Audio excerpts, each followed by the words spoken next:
Your teenage child has been diagnosed with functional neurological disorder, short for FND, and you as a parent might be wondering, did social media cause my child's FND? Let's get to it. Welcome, my name is Dr. Lee. I'm a pediatric health psychologist and chronic pain survivor myself. My mission is to help teens and their parents resolve persistent physical symptoms such as chronic pain and FND so that they can get their life back and then feel like normal again. Because I truly believe this is my mission, that these teens deserve so much more in their lives. If you're new to this channel, welcome, and make sure to grab a free PDF parenting guide on how to help your child at home who is struggling with FND and chronic pain.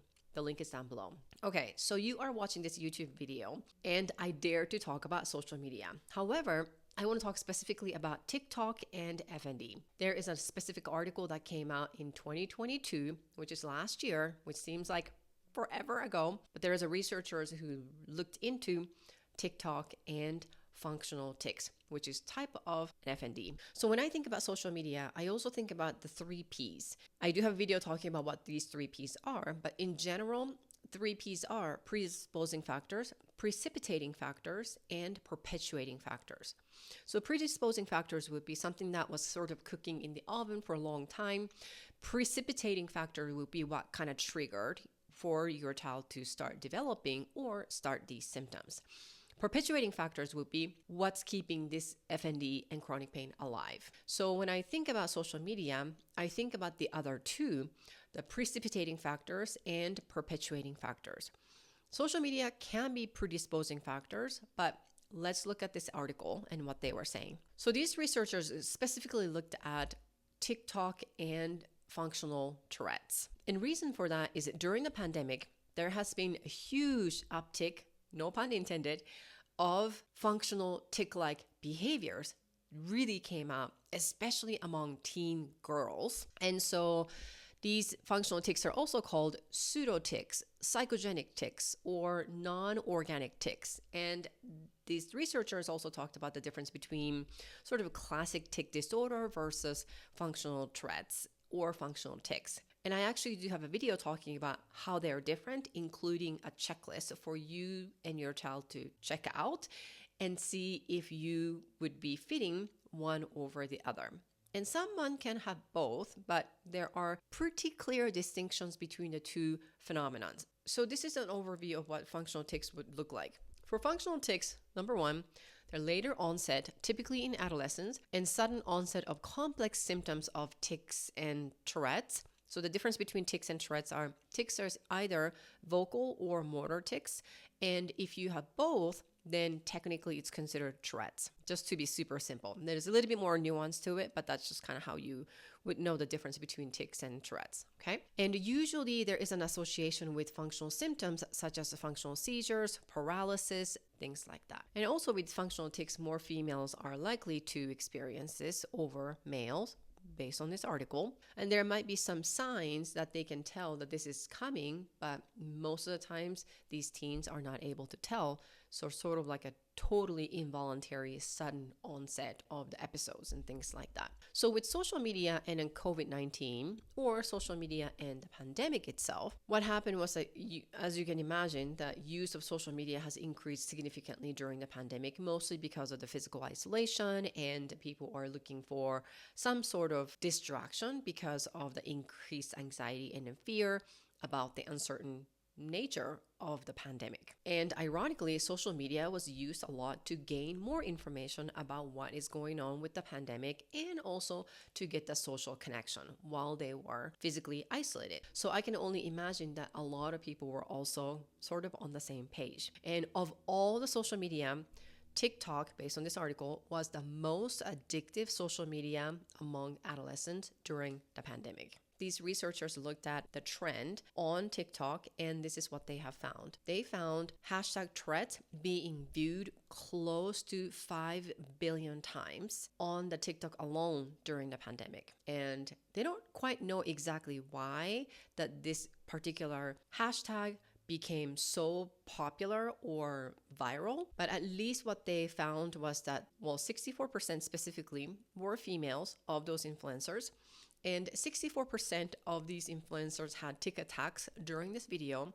And Most of them, specifically 93% of these videos, actually included something called coprolalia, which is basically saying profanity words and like bad words, okay? Which is actually very, very unusual and very rare for individuals with classic tic disorder to demonstrate. So just looking at the statistics alone, just on this video, 93% of the people had these profanity words on that video as part of their tic attacks. So that's something to think about.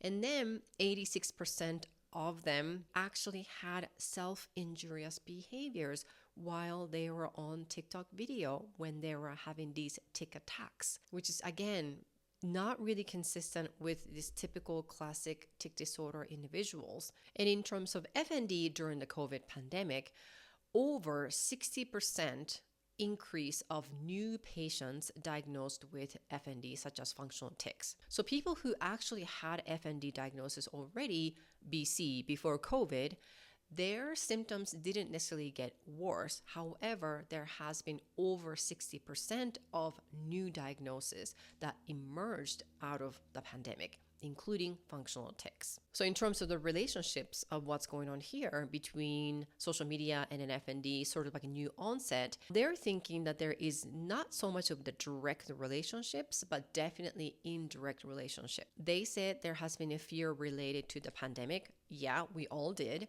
And changes in stability all the way around, absolutely across the world. And poor health of loved one, restrictions of freedom, and all of these things increased the stress and anxiety, which might have triggered who had predisposing factors to add this component of precipitating factors, which was the social media, to have this sudden onset of this complex functional tic symptoms. That's basically what they were thinking. And some researchers are actually saying that this functional tics that came out of the pandemic is also called, because they like to have new names for everything that they come up with, right?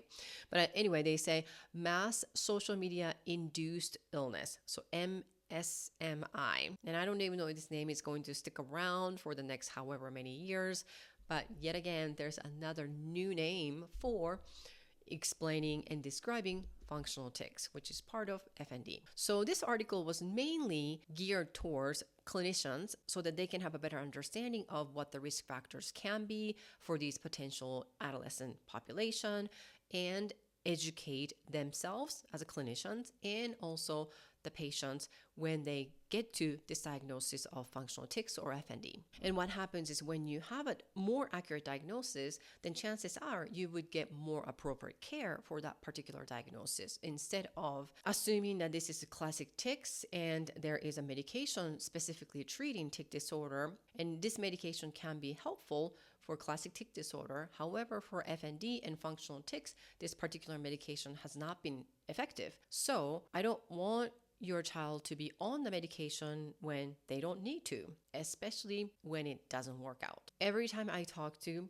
teens who are struggling with these FND conditions, every single one of them says that they are desperate to want to get rid of them and get better. So let's equip ourselves with more knowledge so that we can better help. Now, if you and your teenage child are ready to take actionable solutions to overcome persistent physical symptoms such as chronic pain and FND, then you might be a good candidate for my program. Click the link below to schedule a call to talk to me directly and see if you qualify for the program. Thank you so much for watching this video, and I will see you in the next video.